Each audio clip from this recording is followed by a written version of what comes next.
Does she feel better than braids though? This federal RICO though on KK and Kris. I would keep that one. Ooh, the federal braids RICO itself. I'm about to drop on Kris Me personally, and I Kim ain't gonna do is about to be crazy. What about this I'm talking about, I'm on the news every day like, yeah. I think a little bit. Meaning like I'm gonna say a lot of shit, but Got a little bounce, you know, you walking, what should it be? if anybody know Kim and cool with Kim, they need to tell her now. The rain is coming, the feds is coming. The feds are coming to investigate, yeah, because it's like, I can't be the dirty guy no more. Imagine being sued for defamation by one of the most powerful families in entertainment. That's exactly what just happened to Ray J. In October 2025, Kim Kardashian and Kris Jenner filed a massive lawsuit against the singer, claiming he fabricated an entire story about them being under federal investigation. Ray J went live on social media, looked directly into the camera, and told his followers that prosecutors were building a RICO case against the Kardashian-Jenner family. He said indictments were coming. He claimed he was working with federal investigators. And according to Kim and Kris's lawyers, he made the whole thing up. But here's where it gets messy. This isn't just about one accusation. This is the explosive climax of a 20-year war that started with a sex tape, continued through public feuds and bitter accusations, and now might end in a courtroom. The question everyone's asking is simple. Is Ray J telling the truth about a federal investigation? Or is this just another desperate attempt to stay relevant by dragging Kim's name through the mud one more time? Let's start with what actually triggered this lawsuit. On May 30th, 2025, Ray J sat down for an interview with TMZ. During that conversation, he made a comment that would set everything in motion. He said that Kim Kardashian and Kris Jenner would be appropriate targets for a RICO investigation. For those who don't know, RICO stands for Racketeer Influenced and Corrupt Organizations Act. It's a federal law designed to take down organized crime syndicates, drug cartels, and mafia operations. It's not something you casually throw around unless you have serious evidence. But Ray J didn't stop there. Months later, in September 2025, he went live on social media and escalated things dramatically. He told viewers he was actively working with prosecutors on a RICO case against the Kardashian-Jenner family. He claimed there was an ongoing federal criminal racketeering investigation happening right now, and that indictments would be coming soon. He spoke with confidence, like someone who had inside information, like someone who knew something the public didn't. Then came October 1st, 2025. Kim Kardashian and Kris Jenner fired back hard. They filed a 13-page lawsuit in Los Angeles Superior Court, and they didn't hold back. Their attorney, Alex Spiro, who also represents Elon Musk and Alec Baldwin, released a statement saying Ray J had fabricated the entire story. The lawsuit accuses Ray J of defamation per se, which is a legal term for statements so damaging that you don't even need to prove they caused harm. Just making the accusation is enough. The filing claims Ray J has been on a decades-long campaign to exploit their fame, and that his latest RICO claims are just the most reckless example yet. This isn't a warning shot. This is a full legal assault designed to shut Ray J down permanently. But to really understand why this lawsuit is happening now, and why the tension between Ray J and the Kardashians runs so deep, you have to go back to where it all started. And that means talking about the tape. Kim Kardashian and Ray J started dating in 2003. He was working as a stylist, trying to break into the music industry, and was also known as Brandy's younger brother. Kim was Paris Hilton's friend and assistant, still figuring out her own path. They dated for about 3 years, and during that time, they filmed intimate footage while on vacation in Cabo San Lucas, Mexico in October 2003. The relationship eventually ended in 2006, and for a while things seemed to be over between them. But then, in early 2007, rumors started swirling that a tape was being shopped around to various adult entertainment companies. Kim immediately denied it. She told TMZ there was no tape being shopped and that she and Ray J remained friends. But the denials didn't matter. In February 2007, Vivid Entertainment released the tape under the title Kim Kardashian, Superstar. Kim responded by suing Vivid for $5 million, claiming the release was unauthorized and deeply humiliating. Here's where the timing gets suspicious. That tape dropped just months before Keeping Up with the Kardashians premiered on E! The show launched in October 2007, and it became a massive hit almost immediately. Some people believe that timing was pure coincidence. Others think it was the most brilliant marketing strategy ever executed. Ray J has spent years claiming the tape release was orchestrated, that Kim and Kris were always in control of the footage, and that the whole scandal was designed to launch Kim into superstardom. And honestly, it worked.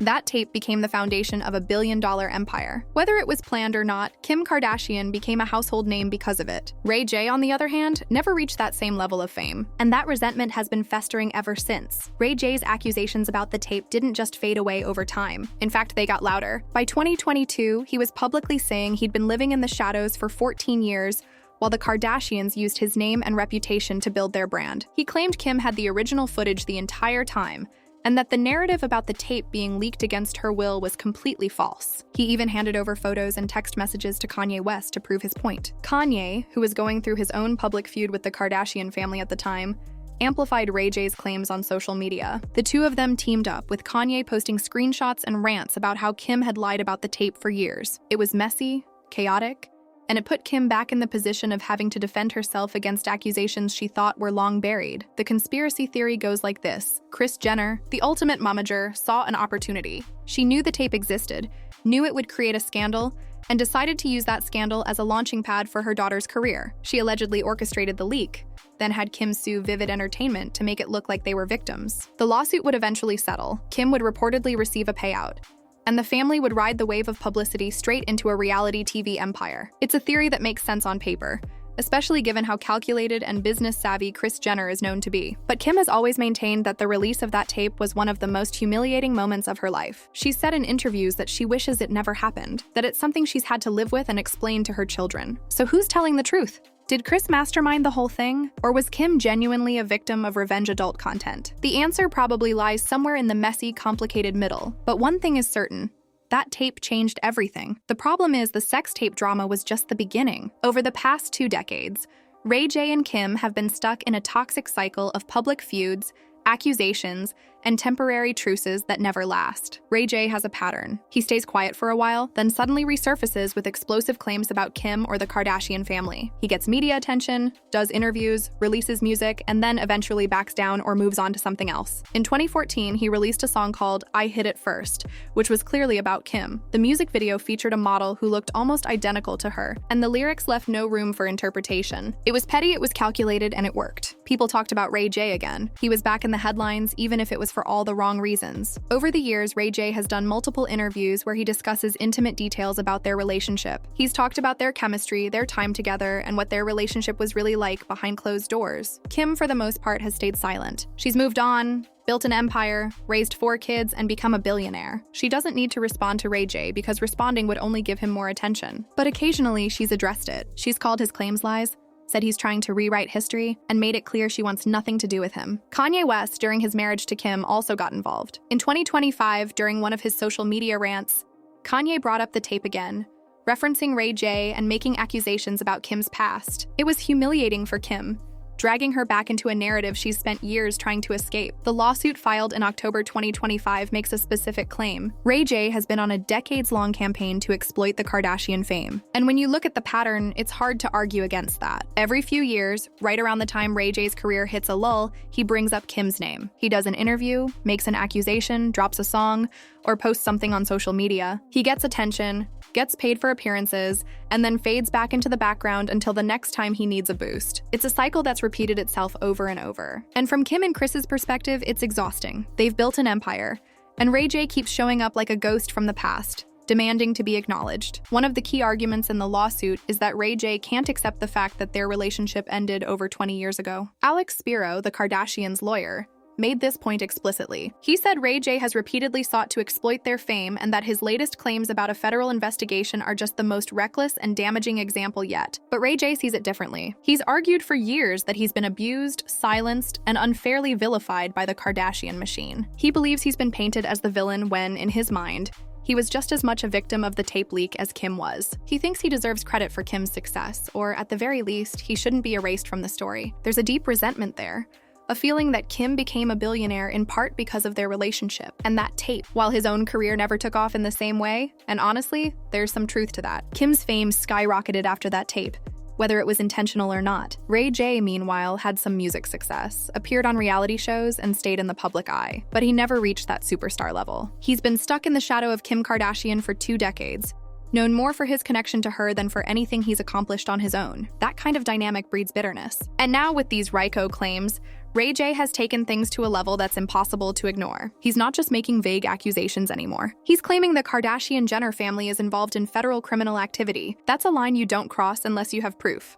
or unless you're willing to face serious legal consequences. So what exactly is Ray J alleging? RICO, as mentioned earlier, is a law designed to prosecute organized crime. It's used when there's a pattern of illegal activity conducted through an organization or enterprise. Think mafia families, drug trafficking rings, corrupt businesses. It's serious stuff. Ray J's claim is that the Kardashian-Jenner family operates some kind of criminal enterprise, and that federal prosecutors are investigating them under RICO statutes. He says he's been working with these prosecutors, providing information, and that indictments are coming soon. The problem? He hasn't provided any evidence. No documents, no official statements from prosecutors, no court filings, nothing. It's just his word. And according to Kim and Kris's lawsuit, that word is a complete fabrication. The lawsuit calls Ray J's claims defamation per se, which is a specific legal standard. Defamation per se means the statement is so obviously harmful that you don't need to prove damages. Accusing someone of being under criminal investigation, especially a federal RICO investigation, falls into that category. If Ray J made this up, he's in serious legal trouble. Defamation cases can result in massive financial judgments, and given the resources Kim and Kris have, they could absolutely destroy him financially. But if Ray J is telling the truth, if there really is a federal investigation, then everything changes. He'd need receipts, though. He'd need to show proof that prosecutors are actually investigating the Kardashians, that he's been in contact with them, and that his claims are based on real information. So far, he hasn't done that. And legal experts have pointed out that federal prosecutors don't typically work with random celebrities to build RICO cases.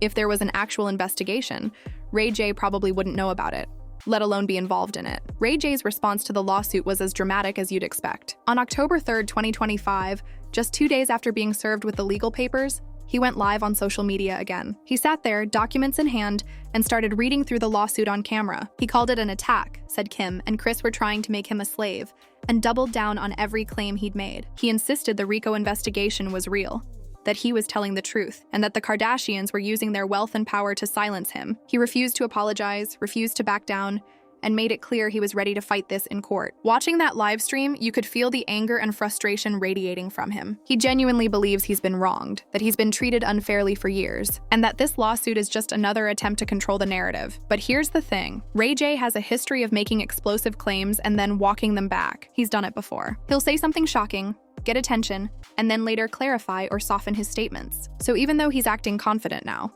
there's a real possibility he'll eventually settle this case quietly or issue some kind of retraction. The question is whether he's brave for standing up to one of the most powerful families in entertainment, or reckless for making accusations he can't prove. Public opinion is split. Some people see Ray J as a whistleblower, someone willing to speak truth to power even when it's risky. Others see him as a bitter ex who's been riding Kim's coattails for 20 years and is now making things up for attention. The truth is probably more complicated than either narrative. Ray J clearly feels wronged, clearly has resentment, and clearly believes his version of events. But believing something and proving it in court are two very different things. So what happens next? Kim Kardashian and Kris Jenner are asking for unspecified damages in their lawsuit, which means the financial judgment could be in the millions. They're also asking the court to issue an order forcing Ray J to stop making these claims publicly.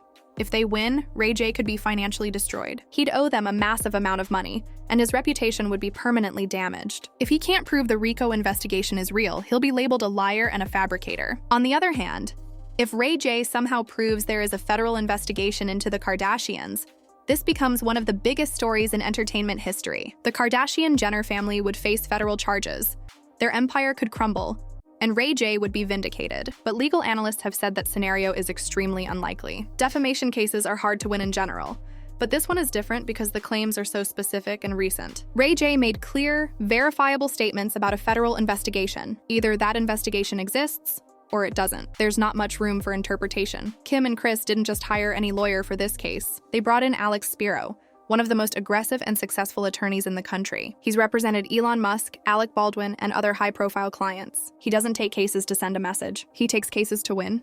The fact that they hired him shows this isn't just about protecting their reputation. It's about ending Ray J's ability to use their names for publicity once and for all. This is a power move, a legal nuclear option designed to make an example out of him. If they win, it sends a message to anyone else thinking about making false accusations.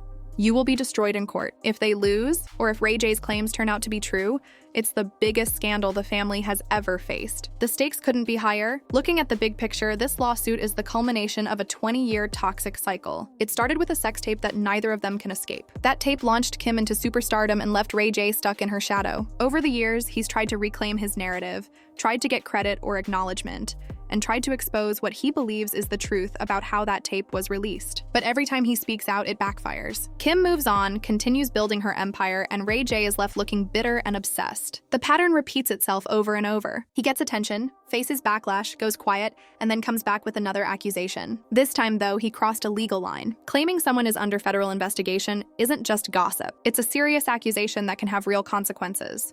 The sex tape that started it all is still haunting everyone involved. Kim has said she wishes it never happened, that it's something she's had to explain to her kids and live with forever. Ray J has said he's been unfairly blamed and silenced, that his side of the story has never been told. And now, over 2 decades later, they're both still dealing with the fallout. The difference is that Kim turned that scandal into a billion-dollar empire, while Ray J has spent years trying to prove he was wronged. There's resentment, bitterness, and unresolved anger on both sides. And this lawsuit might finally force everything into the open. Either Ray J will have to prove his claims in court, or he'll be exposed as someone who fabricated a federal investigation for attention. This time feels different. Federal investigation claims aren't just tabloid gossip. They're accusations that cross a legal and ethical line. Ray J either has receipts that could destroy the Kardashian empire, or he just made the biggest mistake of his life. If there really is a RICO investigation, if prosecutors really are building a case, then the Kardashian-Jenner family is facing criminal charges that could unravel everything they've built. But if Ray J made it up,